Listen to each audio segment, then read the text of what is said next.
Bonjour à tous et bienvenue sur Crypto Signal. Aujourd'hui, on va décrypter le discours de Jérôme Powell ainsi que les décisions du FOMC aujourd'hui. Donc voilà, une vidéo qui va être surtout sur plus ou moins une traduction de ce qu'il nous a dit, etc. Et puis ce qu'on en pense en fait. Donc voilà, plus ou moins tout ça. On passe tout de suite en partage d'écran. Vous voyez que ça nous a donné un joli bambou vert cette histoire, c'est-à-dire que ça a bien poussé du côté des marchés. Et concrètement que avant le meeting, un petit peu comme ça se passe d'habitude, on nettoie en fait un petit peu dans les deux sens. Là, on a effectivement cette petite structure là descendante qui ressemble, qui est plutôt une structure d'accumulation. Et puis ensuite, le marché s'extirpe vers le haut. Concrètement, on est bien venu nettoyer ce qu'il y avait quand même sous la structure d'accumulation avant de partir. Donc c'est très propre, comme une journée un peu où il y a des news. C'est vraiment une journée plutôt propre. On va pas faire l'analyse ici tout de suite, on va d'abord décrypter un petit peu le discours de Powell.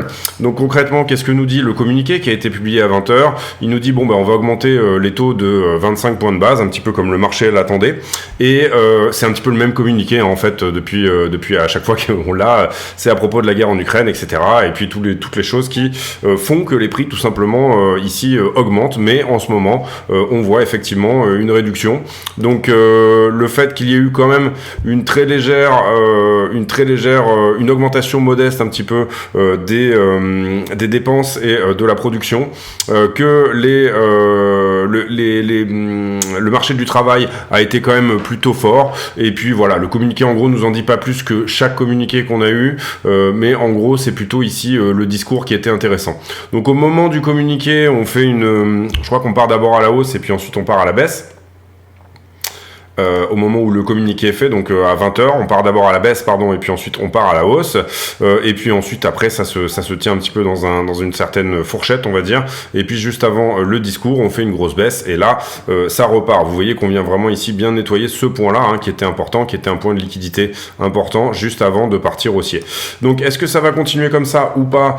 Je vais vous dire mon avis après. Pour le moment, je vais d'abord vous faire un petit peu ce qu'a dit Powell, en fait, voilà, un résumé. En gros, il nous dit un petit peu comme à chaque fois, et comme il commence un petit peu à chaque fois ses discours, que le but de la Fed et son mandat, c'est tout simplement de garder un marché du travail fort tout en préservant la stabilité des prix, c'est-à-dire une inflation à 2%. Et il nous dit que du coup, ils vont augmenter les taux effectivement de 0,25 points de base. Donc, on continue le ralentissement de la hausse des taux, on va dire. Et puis, il dit qu'il y a encore du boulot, que ça prendra du temps et que globalement, tout ça va se faire meeting après meeting et que la Fed reste data dependent. Ce qui est intéressant, c'est plutôt le Q&A, toutes les questions qui ont été posées après par les journalistes. Donc là, Powell laisse son papier, il va y répondre plutôt à des questions. Et la première question, elle concerne un petit peu les conditions financières qui sont un petit peu meilleures. Et effectivement, c'est le cas, on le voit sur les marchés, etc. Donc voilà, là je vais répondre un peu plus à cette question au travers d'autres questions auxquelles a répondu Powell après. Mais en gros, il dit que oui, il y a effectivement quelque chose qui se passe sur les conditions financières, qu'elles sont un peu plus accommodantes, mais que lui, il n'a pas vu nécessairement énormément de changements non plus dans ces conditions financières-là. Donc ça, c'est plutôt, entre guillemets, rassurant pour les marchés d'un certain côté. La deuxième question, elle porte sur le fait qu'au 4e trimestre, on a vu les salaires un petit peu baisser, ce genre de choses, et on lui demande en gros pour lui de combien le chômage doit augmenter, puisque cette politique restrictive de la Fed, elle va forcément avoir un impact sur le marché du travail. Et Powell répond à ça, c'est très bien que le marché du travail soit bien, mais c'est quelque chose effectivement à surveiller, et il va, peu importe le niveau en fait réellement final, donc en fait il doit être un petit peu en touche là-dessus. Il nous avait déjà annoncé plus ou moins des chiffres à 4,1, 4,2, qu'il accepterait. Le chômage est actuellement à 3,5, donc on est quasiment au plein emploi aux États-Unis. Et effectivement, là, en fait, il réitère un petit peu ses propos, comme quoi, globalement, il va falloir quand même que le marché du travail se calme un petit peu. Par rapport aux opening jobs, donc du coup, le nombre de nouveaux jobs qui rentrent en compte, oui, effectivement, ce matin, parce qu'on a eu les opening jobs, on a eu les chiffres ce matin, ils ont légèrement augmenté. On voit aussi une petite diminution des salaires, mais c'est toujours pareil, pour lui, les conditions sur le marché du travail sont relativement trop fortes, trop importantes pour réellement pouvoir calmer un petit peu les prix. Et concrètement, par rapport aux chiffres annoncés en décembre, et là c'est vraiment qu'on rentre dans le cœur du sujet. Powell avait annoncé en décembre une hausse maximum autour de 5,75%. Et les marchés adorent savoir ce que va faire Powell. C'est-à-dire qu'en décembre, il nous avait dit non mais là c'est bon, en gros on a un plan, ça va se faire comme ça, comme ça, comme ça. Et les marchés plus ou moins adorent ça. Ils détestent les maladresses tout simplement des banques centrales. Et en l'occurrence là, Powell nous dit... Il rajoute un peu d'incertitude, puisque c'est aussi son job.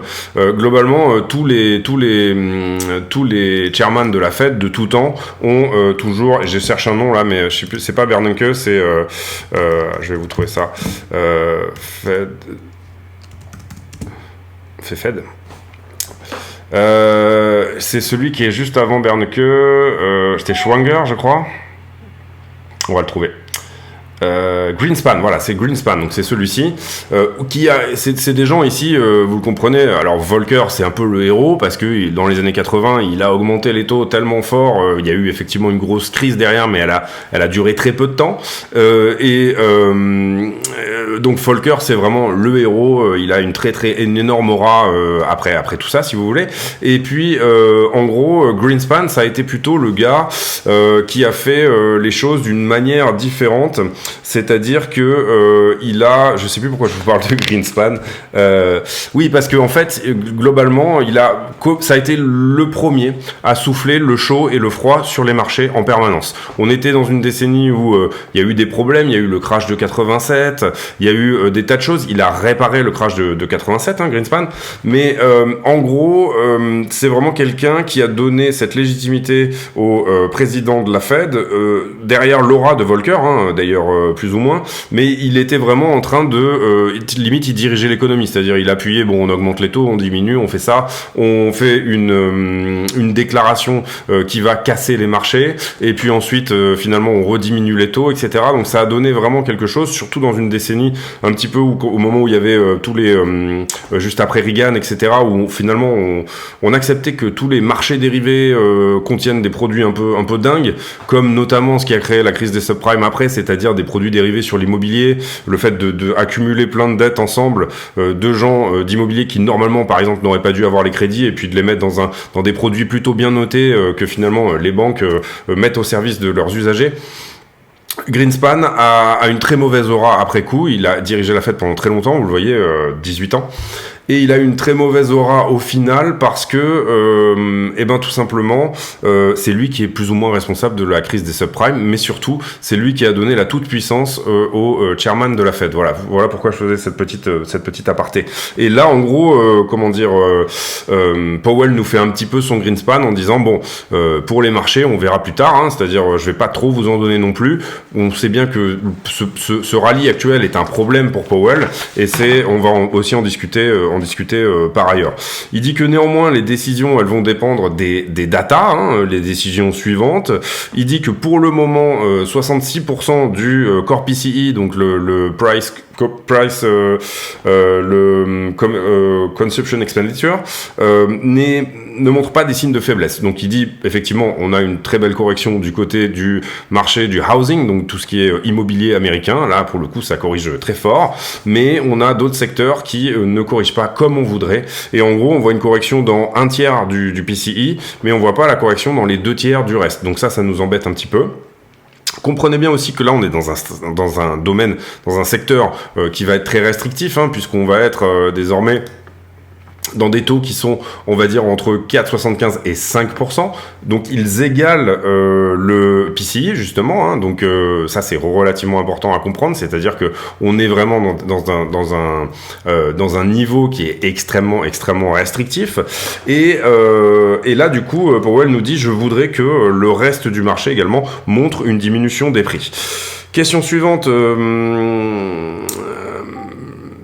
J'ai pas la question, mais du coup, il répond que effectivement le contexte est bon et d'une certaine manière, pour que l'inflation baisse réellement, il va falloir que d'autres choses que le marché de l'immobilier baisse. Donc, c'était la même question. Ensuite, il y a une question qui est posée qui dit pourquoi vous augmentez encore ? Pourquoi vous augmentez encore? À quel moment vous vous dites que c'est une bonne idée de continuer à augmenter, tout simplement?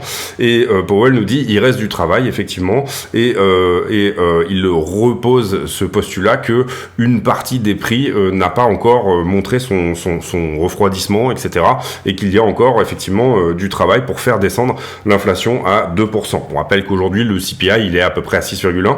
On va regarder après ça plus en détail, mais d'une manière générale, c'est un petit peu ce qu'il nous dit.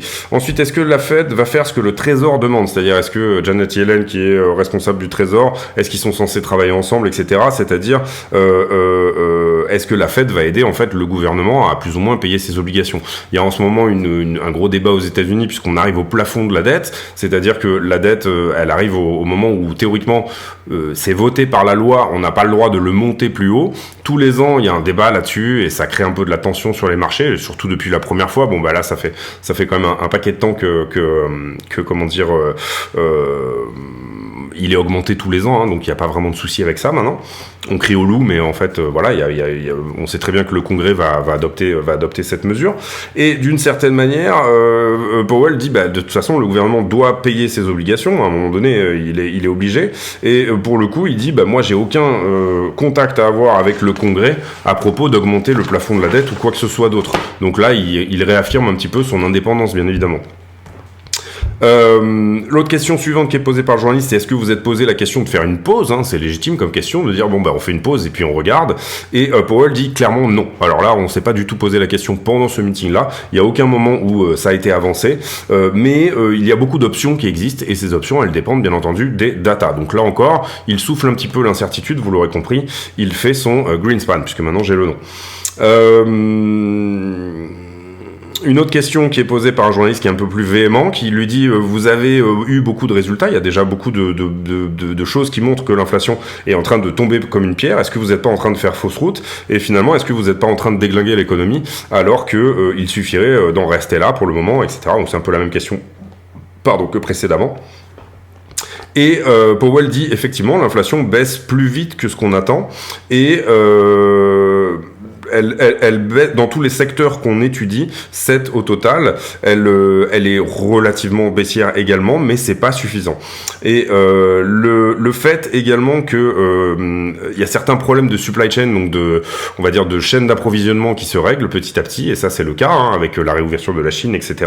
C'est une très très bonne chose. Il nous dit également que ce cycle est complètement différent de certains autres. On l'a vu, hein, puisque généralement la Fed n'augmente jamais ses taux théoriquement quand les marchés sont en baisse, ce qui était le cas dernièrement, et où on a eu vraiment une augmentation extrêmement forte des taux de la Fed. En général, la Fed attend que les marchés aillent bien, et puis c'est là qu'elle réaugmente ses taux, etc. Enfin, les cycles ils sont beaucoup mieux gérés, mieux faits. Et là, en l'occurrence, c'est pas du tout le cas. Donc, on est un petit peu dans un contexte un peu bizarre où finalement on devrait être en récession, mais le marché de l'emploi va très bien. Et en même temps, enfin voilà, c'est un contexte vraiment. Il dit ce cycle est vraiment différent.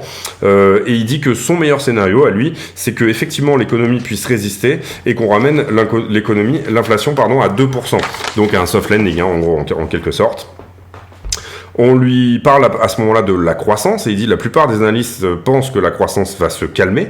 La photo globale de Global Picture, elle s'améliore d'une certaine manière. Le sentiment est un peu meilleur, et en ce moment, il y a beaucoup d'investissements publics dans les pipelines, etc., notamment ce genre de choses.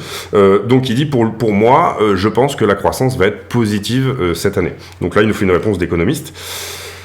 Question suivante, on est passé de 9,6 au plus haut de l'inflation à 6,1%.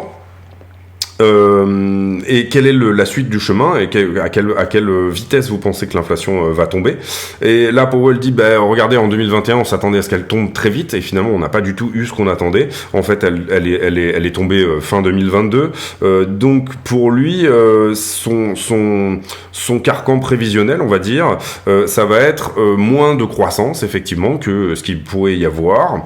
Un marché du travail qui se calme, qui arrête d'être complètement en surchauffe, et une inflation qui diminue lentement. Et c'est très important, si l'inflation diminue très vite, là bien entendu c'est complètement différent, mais dans leur modèle de prévision, l'inflation diminue lentement. Et ça c'est important pour la suite. Pourquoi ? Parce que sur les marchés sont en train de pricer déjà le fait que l'inflation va diminuer vite. C'est-à-dire que on continue sur la pente actuelle où l'inflation diminue. Et si je vous montre la pente actuelle, d'une certaine manière, elle va être assez facile à montrer. Et ça va être quelque part par ici. Non, pardon. Ouais. Où globalement on a quand même une pente de l'inflation, effectivement de la diminution de l'inflation qui est très forte. Si en gros je devais donner une temporalité à cette baisse, tout simplement déjà si on prend le fait que là on a quand même une accélération, si on descend au même rythme, on va dire que on serait à 2%, vous le voyez ici, on peut faire une projection, on peut faire un modèle aussi en fonction de ça, mais globalement au 1er août 2023 on serait déjà à 2%. Si on continue à ce rythme là, et bien dans quelques mois, on sera tout simplement aux 2% qui sont attendus par la Fed. Donc à partir de ça, Powell effectivement dit les marchés sont en train de plus ou moins pricer tout ça, donc tant mieux, mais nous on a un modèle qui est différent et c'est pour ça que je voulais vous parler de cette différence de modèle très importante dans ce contexte. Ensuite on lui pose une question sur la santé publique, il dit qu'en gros le Covid est plus ou moins derrière nous et qu'effectivement c'est quelque chose qui est beaucoup moins dans les chiffres. Ensuite on lui pose une question en lui disant il y a certains économistes qui disent qu'il n'y a pas de signe de spirale des salaires du tout, c'est-à-dire qu'effectivement on voit pas, les salaires sont plutôt au ralentissement, même si c'est pas énorme, mais ils sont plutôt au ralentissement en ce moment, le salaire horaire diminue un petit peu, etc. Et Powell répond non, effectivement, je ne vois pas moi non plus de signe d'une spirale des salaires. Spirale des salaires, c'est quoi ? C'est tout simplement quand les salaires augmentent parce que et vous avez encore plus d'inflation parce que tout simplement les salaires augmentent l'inflation, etc. C'est pour ça que on va dire certains économistes disent que d'une certaine manière c'est un petit peu stupide d'indexer des salaires, par exemple le SMIC, etc. sur l'inflation. Bon, il faut bien défendre le pouvoir d'achat des gens qui sont au SMIC. Mais cette espèce de spirale des salaires, Powell en gros dit moi j'en vois pas les signes non plus. Et il dit que le problème, c'est que si jamais on commence à voir ces signes-là, il sera déjà trop tard. C'est quelque chose qui s'installe et qui, finalement, ne peut pas être contré après. Il dit également que les attentes des consommateurs et des PME sont importants et le risque par rapport à ce qu'il y avait il y a 8 mois a énormément diminué et que les marchés et le public ont confiance dans le fait que l'inflation va diminuer. Et ça, c'est très bon pour un soft landing, effectivement, parce qu'effectivement, le sentiment est plutôt, on va dire, à la consommation normale, à l'hédonisme, plutôt que effectivement à l'épargne. Donc ça peut continuer effectivement à maintenir un niveau correct. Le problème, c'est que bien évidemment il faut pas trop que ça soit le cas, donc c'est pour ça que Powell, c'est son boulot également de dire, c'est un peu le prof ici, il doit calmer à un moment donné les gens.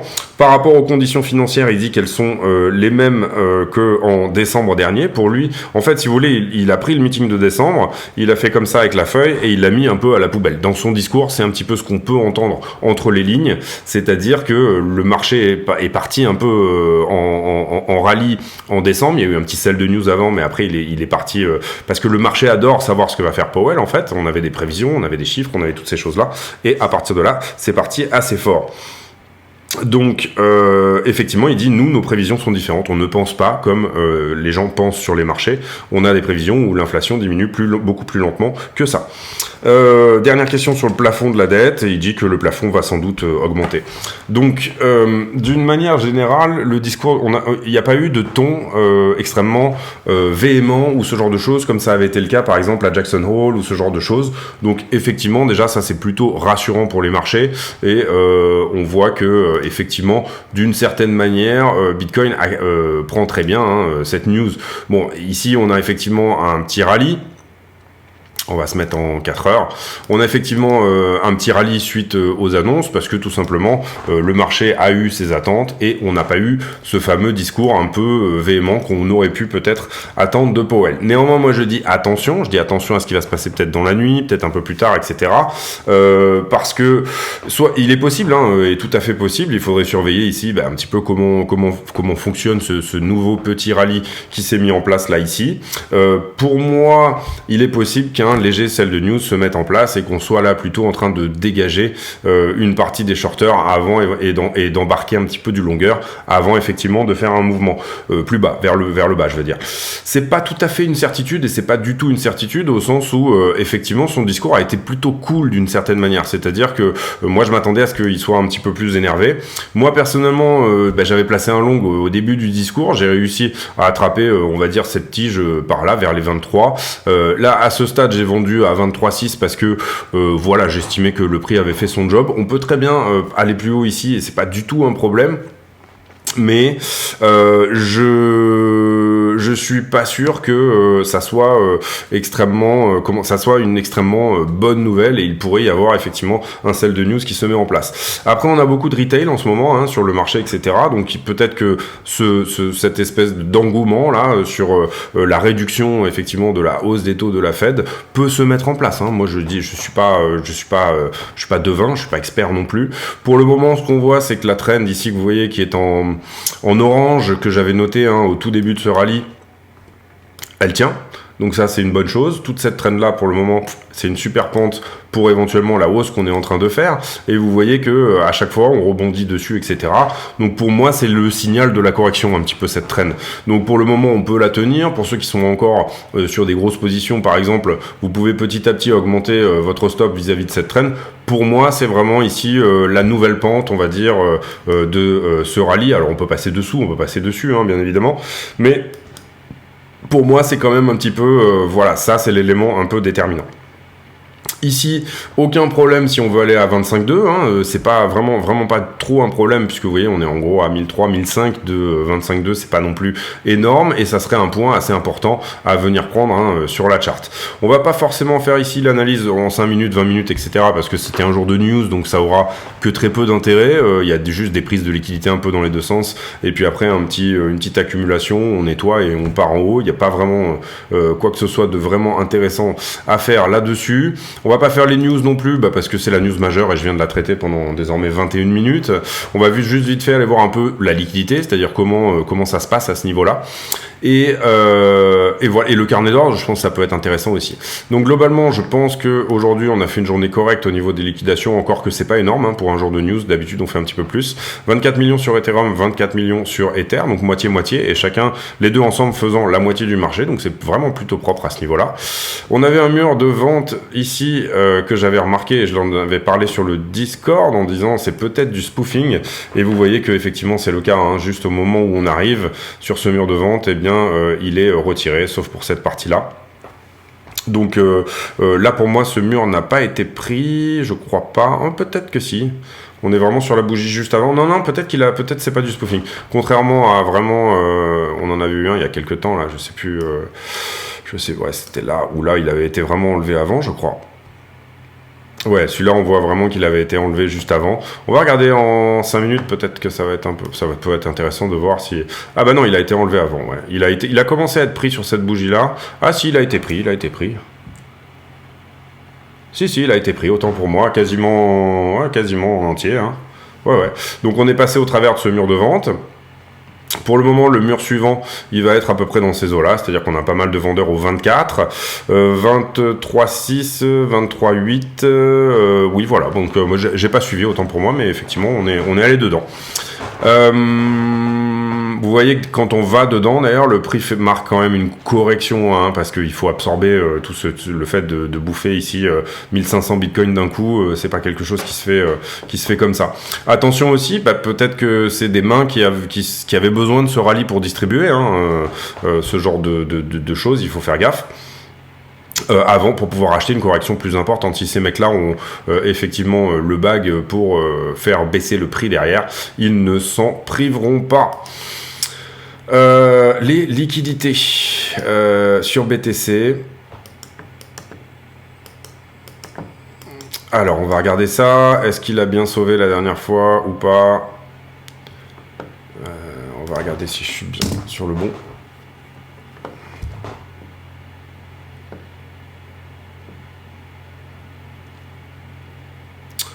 Alors, qu'est-ce qui s'est passé aujourd'hui? Bon, vous voyez qu'on était d'abord venu prendre ce niveau-là. On a un gros niveau qui n'a pas été pris ici, et vous le voyez qu'il est en 2 pixels au 22,7, donc attention à ça. On a failli le prendre là quand on a fait cette descente-là, mais on n'est pas allé jusque-là.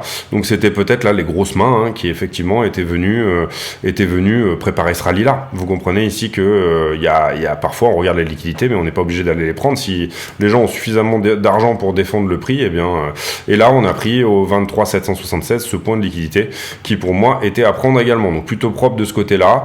Ici on a augmentation de l'open interest, augmentation du prix, augmentation jusque là du funding, et là le funding diminue fortement alors que les contrats continuent d'augmenter, donc on a ici un gros bac de shorters qui est rentré, on est venu les prendre derrière. Ensuite ici tout marche ensemble, ici on a peut-être un petit peu de shorters qui rentrent également puisque le funding diminue alors qu'il devrait normalement augmenter. Donc ils ont été liquidés derrière aussi. Ici on a une grosse diminution, surtout sur cette bougie là, des longueurs qui n'apparaît pas vraiment sur le prix, non. Donc du coup on avait eu certainement beaucoup de longueurs qui étaient sur ce mouvement là, et puis vous voyez qu'ils ont été pris par la mèche au 22,7.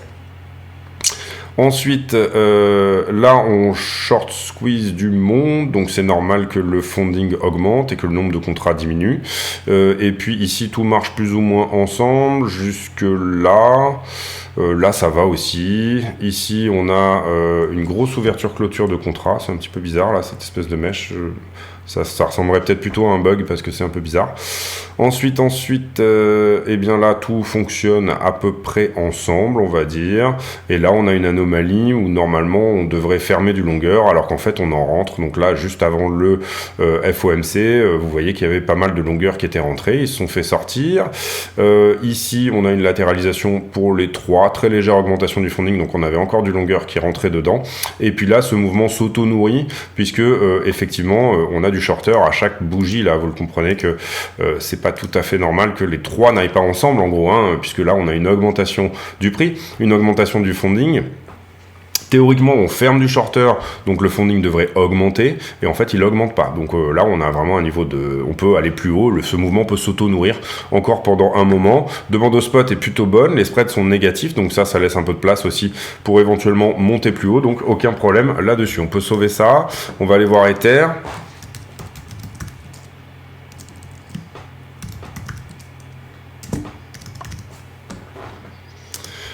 On va aller voir Ethereum, et pour Ethereum, qu'est-ce qu'il se passe? Eh bien, pareil, les deux niveaux ont été pris plutôt proprement. On n'avait pas noté énormément de longues en dessous, où j'ai pas... Ah si, quand même, on a un niveau ici. Hop, juste là. Et on a des niveaux importants à venir prendre sur Ether jusqu'au 1500. Il y a des niveaux en longueur qui n'ont pas encore été nettoyés. Ici, on avait mis un niveau de peut-être, et en fait, vous voyez qu'il était réel. Ici, on a un autre niveau qui a été pris. À partir de là, comment on s'est fait? Là, tout marche ensemble, tout est correct. Ici, on a cette petite bosse, et là, ça augmente. Ici, beaucoup de longueur qui augmente. Donc on vient les chercher derrière. Ici, longueur, trop de longueur encore. À partir de là, j'ai une distorsion entre les deux. Donc on avait du shorter qui était rentré là-dessus. Vous voyez que qu'est-ce que fait finalement le prix? Eh bien, et là, j'avais du longueur encore. Vous comprenez que là, on doit clôturer du longueur. Normalement, c'est pas normal que le funding il augmente.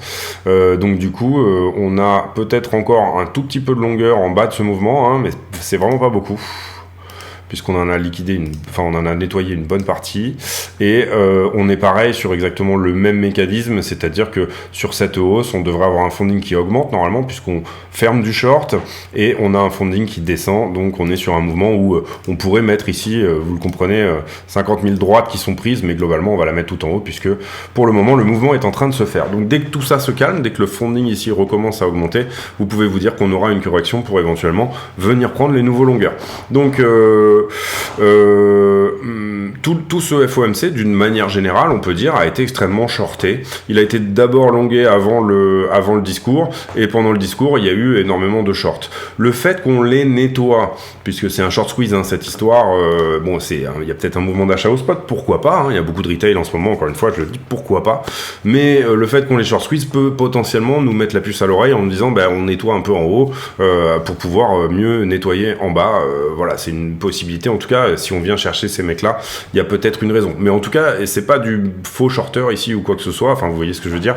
C'est pas juste un nettoyage de mèche. On est vraiment sur un mouvement qui s'auto-nourrit. Donc ça, c'est peut-être une bonne chose pour le prix. On va regarder tout ce qui est sur iBlock avec Lightmap. Si vous ne laissez pas les shorters rentrer, et c'est ça que je veux dire, vous voyez ici on est à l'équilibre sur BTC, avec plein de toutes petites positions qui s'ouvrent en haut et plein de toutes petites positions qui s'ouvrent en bas. Pour moi, ça veut dire une fois qu'on aura terminé, que ce mouvement aura arrêté de s'auto-nourrir et qu'on aura terminé de prendre les shorters, attention au retour de bâton parce qu'il risque d'être relativement violent.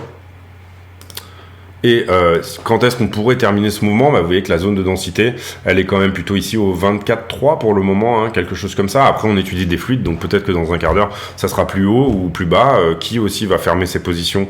Eh bien, si on descend, si à un moment donné... Bon, là, on a quand même une vraie zone de densité jusqu'au 24, globalement, d'une certaine manière. Ce niveau-là pourrait potentiellement vraiment être pris ce soir.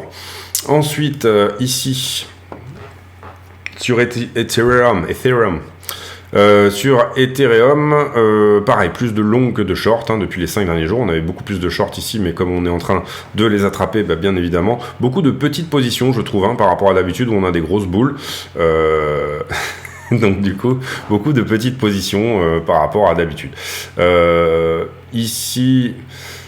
Si on devait analyser la zone de densité, bon, ça c'est des vieilles positions un petit peu, pour moi quand même déjà, 3 jours sur des leviers comme ça, on peut estimer que c'est quand même des vieilles positions, mais globalement pareil, une zone autour des 1650, 1700, peut-être le dernier plus haut ici, une fois qu'on aura nettoyé ça, au moins on aura nettoyé tout ce qui est entre les deux, vous voyez là ici tout ce qui est garé entre les deux, donc on peut estimer que 1664 pour Ethereum serait peut-être un bon niveau pour calmer un petit peu et éventuellement du coup venir nettoyer dans l'autre sens. Tout ça n'est pas une certitude, bien évidemment. Ici, c'est juste, on étudie juste des boîtes de liquidité.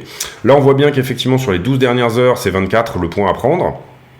Et en dessous, on est toujours au 22,6 et toujours un point au 22, qui pour le moment n'a pas été pris. Ça fait un moment qui dure, donc peut-être que les mecs vont prendre profit à un moment donné aussi. Surtout que là, on est à 24, 25, donc quand vous êtes en levier x50, x100, il y a un moment donné où vous TP aussi. Il ne faut pas non plus croire que ces gens-là... Il y a beaucoup de gens qui croient que ces gens-là, c'est des leviers x100 qui vont le garder ad vitam aeternam, etc. Il faut ici faire preuve de bon sens. Vous avez énormément de très bons traders dans ces niveaux-là également, qui savent exactement ce qu'ils font et qui, bien entendu, à des moments, ferment leur position. Tout le monde croit que les leviers sont des dégénérés. C'est pas vrai. C'est des gens qui savent exactement ce qu'ils font. Ils ne prennent qu'une toute petite fraction de leur capital pour éventuellement jouer des gros mouvements, des plus gros mouvements. Et puis parfois, quand ça passe, tout simplement, c'est des positions qui sont extrêmement gagnantes. Ensuite, ici, vous voyez qu'on a bien nettoyé en haut et le point à prendre également sur la 7 jours, c'est 24. Mais attention, parce qu'on a un gros point ici, et ça fait plusieurs jours que je le dis, quelque chose éventuellement à aller prendre au 22,3. On a un peu forci, on commence à devenir dans le jaune ici, dans la zone des 25. Donc ça serait peut-être plutôt encourageant pour qu'après, le mouvement continue. Si la demande au spot est suffisamment posée, peut-être que ça peut être une direction aussi. Sur la 1 mois, même si je doute un peu de la pertinence de la 1 mois,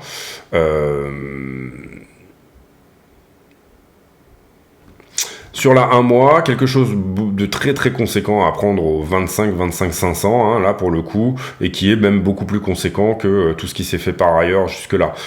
Beaucoup de shorts en fait, depuis, on va dire, la zone du 23 janvier, ça fait une semaine qu'on est extrêmement shorté au-dessus des 25, donc attention à ça. Et puis là, cette petite zone des 24, vous le voyez effectivement, et quelque chose effectivement à venir prendre également sous les 22, et au niveau des 18,5.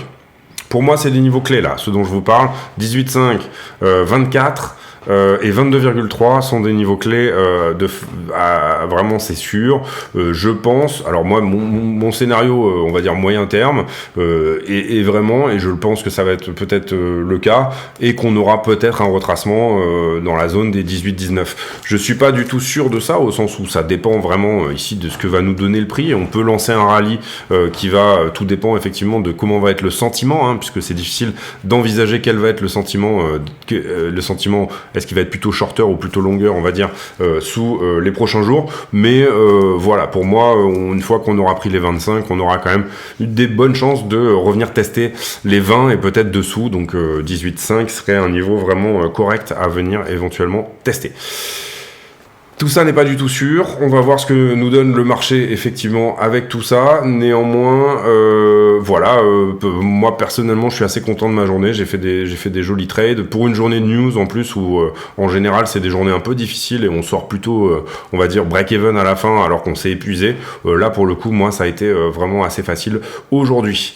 J'en profite rapidement également puisque j'ai pas pensé. Allez on y va pour la page de pub, la chaîne est partenaire de 2 exchanges qui sont Bybit et BitGet. Ces 2 exchanges ont fait leurs preuves, ils sont suffisamment liquides à mon sens et ils ont également d'excellentes preuves de réserve. Comment on passe par le lien de la chaîne pour s'affilier sur un de ces exchanges? Tout simplement on va sur la vidéo, on clique sur la description de la vidéo et là vous aurez 3 liens importants. Le premier étant l'accès au Discord, le serveur qui nous permet de communiquer. Le deuxième étant les liens d'affiliation ici que vous voyez sur Bybit et BitGet. Lorsque vous cliquez sur un de ces liens, vous allez tomber sur une page qui ressemble à ça et là vous allez cliquer sur s'inscrire. À partir de là vous aurez de toute façon accès au moins 15% sur vos frais de trading quoi qu'il arrive. Pas besoin de faire le reste, on va dire. À partir de là, vous serez de toute façon affilié. Mais vous pouvez éventuellement aller plus loin. Vous pouvez aller plus loin en tout simplement, une fois que vous êtes connecté, votre page de connexion, elle ressemble un petit peu à ça. Et là, vous allez passer votre souris sur votre icône de profil et ça va vous afficher un numéro qui s'appelle le User ID,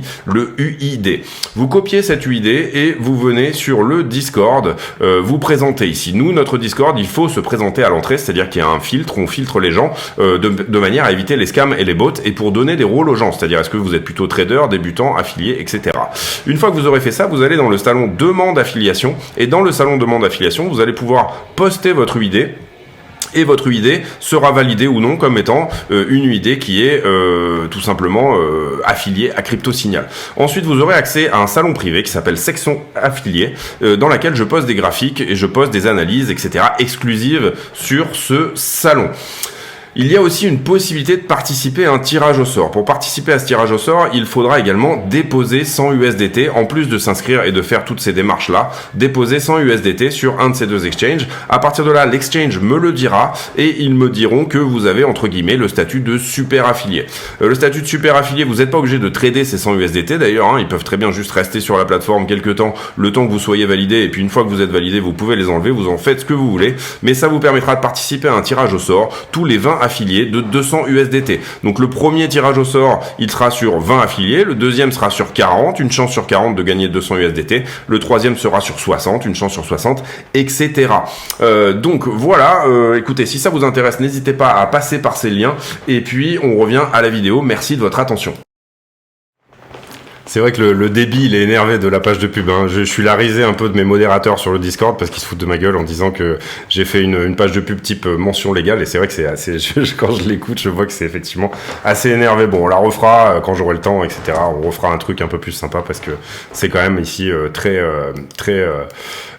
manger, bouger, effectivement. Donc du coup, on en était où? On en était là, oui. Donc effectivement, voilà, pour moi, on peut ici venir là de taper les 25, ça serait pas le plus sain. Voilà, pour moi, sincèrement, ce que j'évaluerais comme étant le plus sain, c'est qu'en fait, ici, on se retourne là tout de suite. On vient de prendre cette zone en dessous des 22,3. Ça fait beaucoup de temps que j'en parle en disant il y a un paquet de liquidités ici à venir prendre. Et potentiellement ici, après, on pourra faire un mouvement plus sain, on va dire. Si jamais on fait ça en montée comme ça, et vous comprenez qu'ici en montée, qu'est-ce qu'on fait? On accumule du stop de longueur, c'est ça qu'on garde, en montant comme ça en canal. Il y a un moment donné où effectivement il va falloir nettoyer un peu tout ça. Donc si jamais on continue à faire ça en montée, pour moi ça veut dire que en fait on sera plus sur une structure plus corrective après. Voilà, c'est un peu ça ma vision des choses. Mais globalement ici on a vraiment un formidable endroit où il y a beaucoup de liquidités. Qui serait vraiment super. Ça voudrait dire que si on vient la prendre ici, eh bien les grosses mains pourraient se gaver ici pour reprendre des gros longs qui vont durer plus longtemps. Et vous comprenez, parce que les grosses mains ont besoin de ces liquidités là qui sont les stops, les chasses au stop, ça sert à ça, les liquidations, toutes ces choses là qui sont des actes de vente forcés, on va dire. Et si jamais on a tout ça là avec vraiment cette possibilité de remplir les bagues des grosses mains, et ben l'idée ça sera potentiellement d'essayer d'aller avec eux sur la continuation de ce mouvement, parce que là on a peut-être des chances de pas s'arrêter seulement à 25,2 mais plus haut. Donc ce sera plus sain si jamais on vient à minima sous la grosse structure qui est là, c'est-à-dire que vous comprenez ici qu'il y a un paquet de gens qui ont leur stop qui est garé dans des zones relativement évidentes comme celle-ci. Donc voilà, bon, ça fait plusieurs jours, je crois que je répète un petit peu la même chose et que je dessine des voitures sur mon graphique, donc on va peut-être ici voilà, passer là-dessus. Mais globalement là, pour le moment, si on nettoie ici du short et peut-être avant de faire ça, moi ça serait mon scénario, le meilleur scénario entre guillemets, le plus sain pour la suite, c'est celui que j'aimerais voir, parce que c'est celui qui nous donnera peut-être après une montée qui va dépasser les 27, 28, voilà, nous donner quelque chose de encore plus violent. Mais si c'est pas le cas, et si effectivement on continue sur ce canal ascendant à venir chercher le point de liquidité qu'on aura au 25,2, je considérerais qu'il faudra être extrêmement vigilant dans cette zone, parce que pour le coup on aura plutôt des grosses mains qui viendront se remplir avec tous les ordres en fait de vente ici, les TP pour les gens qui visent ce niveau là, plus tout simplement les stop shorters pour ceux qui ont ouvert des shorts de couverture et qui sont encore là-bas au 25 200, puisque 25 200 ça correspond à un niveau précédent. Et bien à cet endroit là on peut estimer que les gros bags seront plutôt dans le bon mouvement, c'est-à-dire celui du short.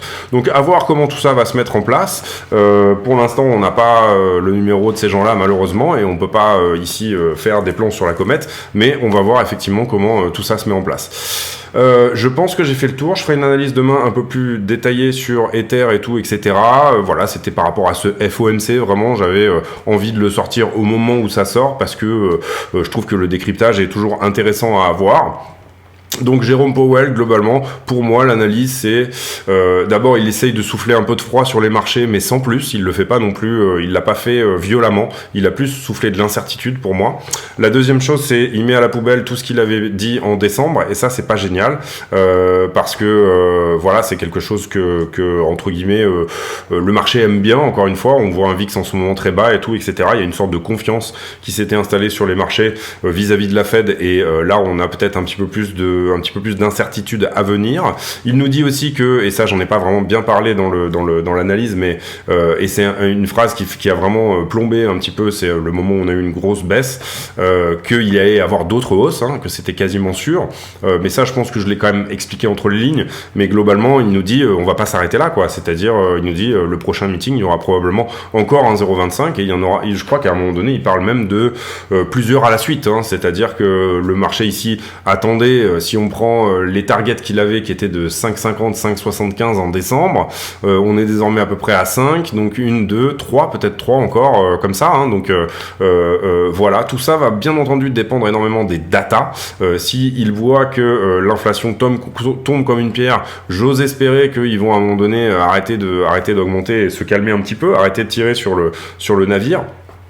Et voilà, donc la grande question elle est là. Pour le moment les marchés semblent bien réagir. Pour moi, bon, le mouvement il est plus ici, c'est plus on voit qu'il y a du short, donc c'est plutôt un short squeeze à l'instant T. Mais on va voir si jamais les retail d'un coup, où beaucoup de monde se met à acheter en même temps, c'est les short squeeze qui lancent aussi les petits bambous, comme on voit ce genre de bambou, ils sont initiés par un short squeeze, et puis après finalement c'est un petit peu de la FOMO, et puis on arrive à préserver ces niveaux parce que plus personne n'est vendeur en dessous, ce genre de choses, voilà. Pourquoi pas.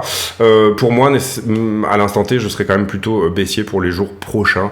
Peut-être que je suis complètement dans le faux, mais c'est ce qu'on va voir. Il faudra faire une belle analyse technique demain, bien poussée, sur on va dire 5 minutes, 15 minutes, etc. Une fois qu'on aura un vrai mouvement qui nous parle, entre guillemets, pour pouvoir éventuellement ici poser des plans sur la comète.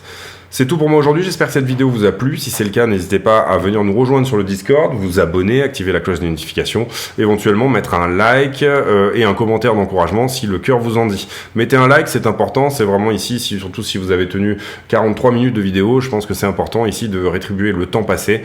Ça veut dire potentiellement si vous en êtes jusque là que la vidéo vous a plu, donc n'hésitez pas vraiment ici à soutenir le channel dans ce sens. J'ai pour habitude en fin de vidéo de poser une question à la con, c'est-à-dire une question qui n'a rien à voir avec le prix du Bitcoin. Et j'ai très peu d'idées.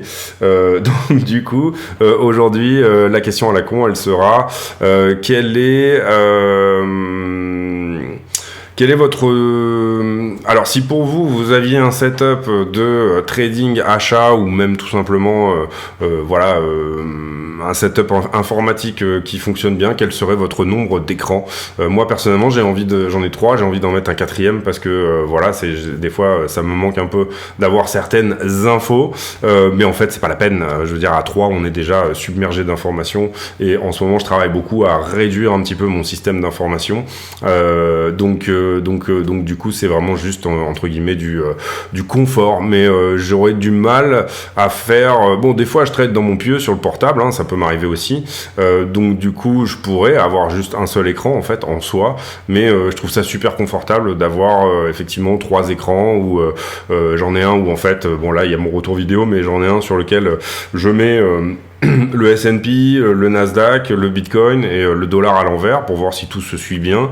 J'en ai un où je mets les liquidités, et j'en ai un où je mets mon logiciel de trading, on va dire. En ce moment, je jongle entre les comptes, donc du coup, je peux mettre, si je veux, un compte là-bas, un autre compte ici, et avoir un œil un petit peu sur les deux. Donc voilà, c'est plutôt du confort. Mais voilà, si je pouvais, en fait, finalement, j'aurais peut-être 6 écrans. Ça serait vraiment juste, genre un mur d'écran de 6 écrans, ça serait vraiment genre le rêve bleu. Mais voilà, c'est du gadgetisme, il faut pas que je les achète, sinon c'est n'importe quoi. Je vous laisse là-dessus, on se retrouve demain, et puis voilà, j'espère que la vidéo vous a plu, portez-vous bien, à bientôt.